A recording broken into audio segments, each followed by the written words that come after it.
Endi sizlarning xabaringiz bormi yo'qmi bilmayman. Hozir kunda o'quvchi avtomaktab bitirayotgan vaqtda avtota'lim dasturidan ichki imtihon topshiradi. Bu tashqi imtihon testi boshqa. Bu avtota'lim tuzgan test boshqa umuman. Avtomaktab bitirganlar, ancha yillik haydovchilar va avtomaktabda o'qiyotganlar. Qarang, hozirgi savollarni ko'rsataman, ayrimlarni topalasam yo'qmi? O'zi shu savollar kerakmi yo'qmi haydovchiga? Kommentariyada kelib qoldirasiz. Birinchi savol. Harakatchan, ochiqko'ngil, do'stona va hamdard odam temperamentning qaysi turiga kiradi?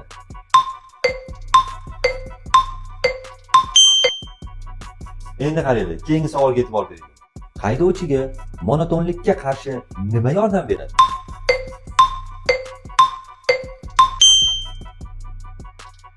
Qiyin, topolmayapsizlar. Endi mana bu savolga nima deysizlar?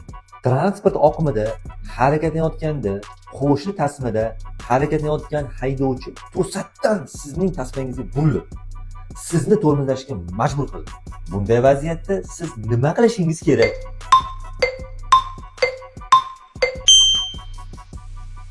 Mana sizlarga ayrimlarni ko'rsatib o'tdim. Bunga o'xshagan savollar juda ham ko'p. Shoshilmanglar, like bosib qo'yishingizdan chiqmasin. Bu videoni avtomaktabda endi o'qimoqchi bo'lib yurgan, o'qiyotgan tanish-bilishlarga jo'natib tashlaylar.